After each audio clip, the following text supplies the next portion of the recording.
اللہ الرحمن الرحیم.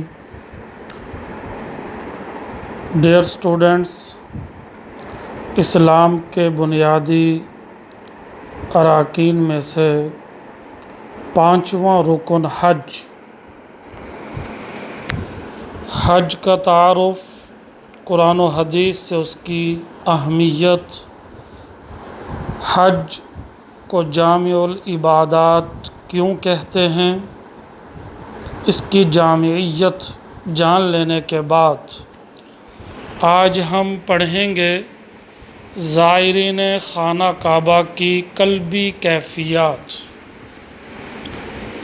عزیز طلبہ، زائرین، زیارت کرنے والے، خانہ کعبہ اللہ کے گھر کی، ان کی قلبی دلی کیفیات کیا ہوتی ہیں جب وہ اس سفر پر روانہ ہوتے ہیں. اگر حج کے مناسک پر غور کیا جائے تو معلوم ہوگا کہ ہر مرحلہ اپنے اندر اخلاقی اور روحانی تربیت کا سامان رکھتا ہے. اخلاقی اور روحانی تربیت ہم نے حج کے آغاز میں ہی قرآن اور حدیث کی روشنی میں فلا رفث ولا فسوق ولا جدال فی الحج، فلم یرفث ولم یفسق حدیث کے الفاظ سے ہم نے ڈیٹیل میں جان لیا تھا کہ ہم نفس کی شہوتوں کو ضبط نفس میں لاتے ہوئے، تمام تر اخلاقیات کو اپناتے ہوئے، لڑائی جھگڑا اور نافرمانی سے گریز کرتے ہوئے جب حج کا سفر کریں گے تو یقیناً وہ حج مقبول کہلائے گا. یہاں بھی وہ یہی ذکر کر رہا ہے کہ اخلاقی اور روحانی تربیت کا سامان رکھتا ہے. جب ایک شخص اپنے عزیز و اقارب رشتہ دار کو چھوڑ کر دنیاوی دلچسپیاں، دنیا کی تمام کاروبار، شغل، گیمز، تجارت، احباب، دوست سارے چھوڑ کر، ان سے منہ موڑ کر اور دو انسلی چادریں،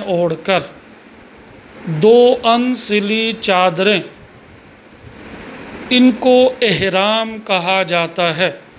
سفید دو انسلی چادریں اوڑھ کر، پہن کر، لباس سلا ہوا نہیں پہن سکتے.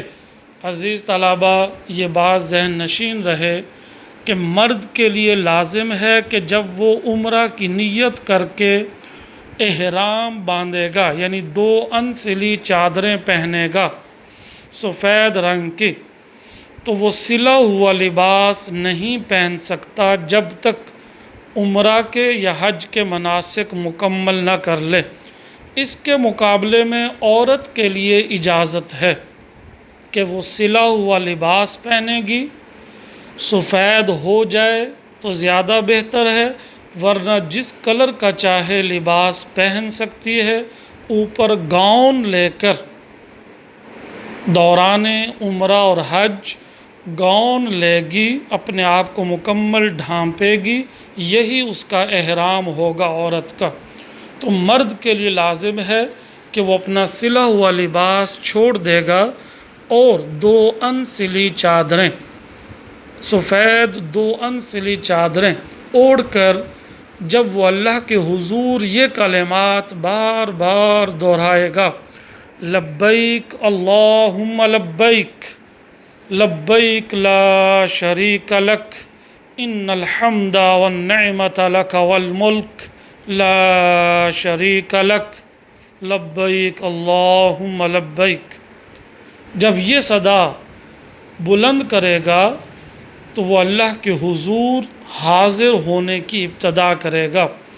اس لیے فرمایا کہ لبیک اللہم لبیک کی صدائیں بلند کرتے ہوئے بیت اللہ شریف میں حاضر ہوتا ہے تو اس کا یہ سفر ایک طرح سے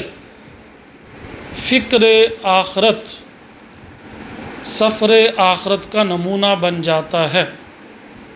عزیز طلباء، انسان کو دو انسلی چادریں اوڑھ کر سفر حج کے لیے روانہ کرنا اور روانہ ہونا اسے آخرت کی یاد دلاتا ہے کہ جب وہ مرے گا تو میت بھی یہی 2 یا 3 انسلی چادریں پہن کر اللہ کے حضور جو ہے وہ سفر کرتا ہے۔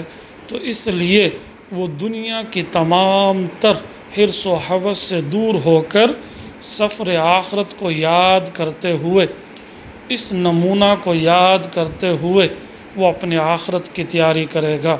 تو حج ایک طرح سے اسے آخرت کی یاد بھی دلاتا ہے۔ اس دینی ماحول اور پاکیزہ فضا میں جب وہ مناسک حج، مناسک جمع کا لفظ ہے حج کے طریقے ادا کرتا ہے تو اس کی حالت ہی عجیب ہوتی ہے۔ میدان عرفات یہ حج کا سب سے بڑا رکن ہے۔ میدان عرفات کا قیام یہ حج کا سب سے بڑا رکن ہے۔ اسے وقوف عرفات بھی کہتے ہیں۔ یہ 9 ذی الحج کو ظہر کی نماز سے پہلے میدان عرفات میں داخل ہونا اور خطبہ حج سننا اور مغرب تک میدان عرفات میں رہنا، غروب آفتاب سے 1 منٹ پہلے بھی عرفات کے میدان سے باہر نہیں نکل سکتے۔ غروب آفتاب تک میدان عرفات میں رہنا یہ حج کا رکن اعظم ہے۔ اس میں اگر آپ نے غلطی کی اور میدان عرفات سے باہر غروب آفتاب سے پہلے نکل آئے تو حج جیسی عبادات ضائع کر دی جاتی ہے۔ یہ وہ میدان عرفات ہے جہاں حضرت آدم اور اماں حوا علیہ السلام ان دونوں کی علیہم السلام ان دونوں کی ملاقات ہوئی تھی۔ حضرت آدم علیہ السلام کو جنت سے جب اتارا تو سری لنکا کی سرزمین پر، اور اماں حوا علیہ السلام کو جدہ کی سرزمین پر اتارا گیا۔ ایک روایات کے مطابق 309 سال تک وہ ایک دوسرے کو تلاش کرتے رہے، اور 309 سال کے بعد اس میدان میں اس کھلی جگہ پر جب ملاقات کی تو ان دونوں کی ملاقات کو اللہ تبارک و تعالی نے حج کا رکن اعظم قرار دے دیا۔ میدان عرفات، عرفہ کا مطلب ہوتا ہے پہچاننا، جاننا، ایک دوسرے سے ملاقات کرنا۔ تو یہ حج کا رکن اعظم ہے۔ اللہ کے 2 برگزیدہ اور پیاری ہستیوں کی ملاقات کی جگہ کو اللہ نے میدان عرفات۔ تو میدان عرفات کے قیام میں ایک حاجی جب حج کرتے ہوئے وہاں پہنچتا ہے تو اسے وہ بشارت یاد آتی ہے جس میں اللہ تعالیٰ نے دین اسلام کی صورت میں مسلمانوں پر اپنی نعمت کی تکمیل کا ذکر فرمایا۔ یہ وہ جگہ ہے جہاں آقا علیہ السلام نے حضور اکرم صلی اللہ علیہ وآلہ وسلم کے مبارک خطبے کی بے مثال اور ہدایات بھی اسے یاد آتی ہیں۔ 9 ذی الحجہ کو آپ صلی اللہ علیہ وآلہ وسلم نے اس جگہ خطبہ حجۃ الوداع ادا کیا۔ 9 ذی الحجہ 10 ہجری جمعہ کا دن میدان عرفات میں قصوہ نامی اونٹنی پر بیٹھ کر آپ صلی اللہ علیہ وآلہ وسلم نے جب یہ خطبہ حجۃ الوداع دیا، یہ آپ صلی اللہ علیہ وسلم کا آخری خطبہ تھا۔ تو اس خطبے کے بعد تقریباً 81 دن تک آپ صلی اللہ علیہ وآلہ وسلم حیات رہے، پھر اس دنیا سے پردہ فرما گئے۔ تو اس خطبے کے اختتام پر، اس دن پر اللہ تبارک و تعالیٰ کے کلام مجید کی سب سے آخری آیت تکمیل دین اور آیت تکمیل نبوت اور آیت پسندیدہ دین اسلام نازل ہوئی۔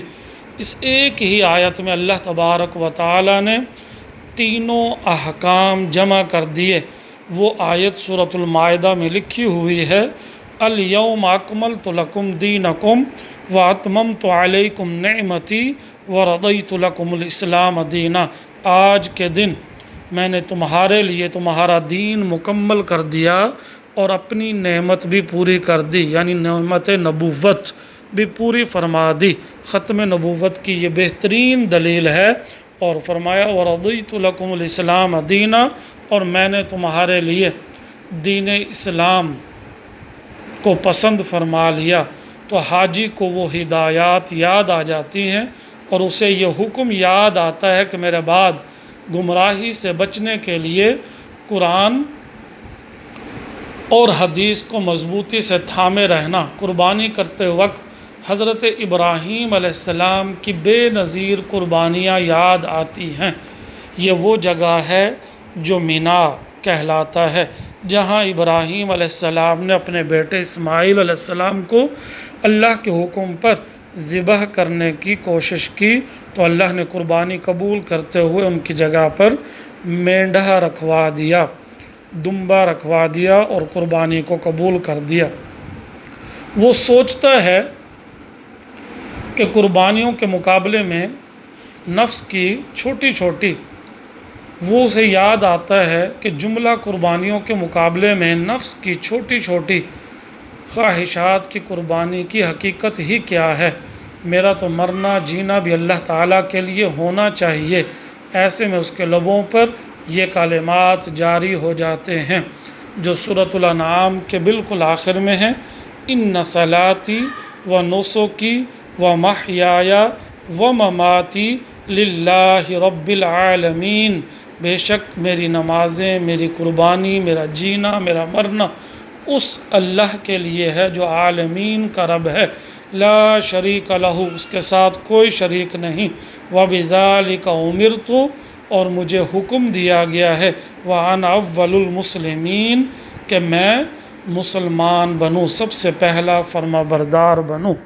عزیز طلباء، یہ وہ اطاعت ہے، یہ وہ بندگی ہے جو انسان حج کے سفر کے دوران اپنے اللہ کے حضور جاتے ہوئے نہ صرف سیکھتا ہے بلکہ پوری زندگی اس کے مطابق بنا لیتا ہے۔ جب ایسی زندگی بنا لے گا تو یقیناً وہ حج کے فوائد اور حج کے فضائل سے ضرور فائدہ اٹھائے گا۔ کل انشاءاللہ نیکسٹ مزید مناسک حج کہاں کہاں ادا کیے جاتے ہیں اور حج کے اجتماعی فوائد کیا اور کون سے ہیں، انشاءاللہ ڈسکس کریں گے۔ السلام علیکم ورحمۃ اللہ وبرکاتہ۔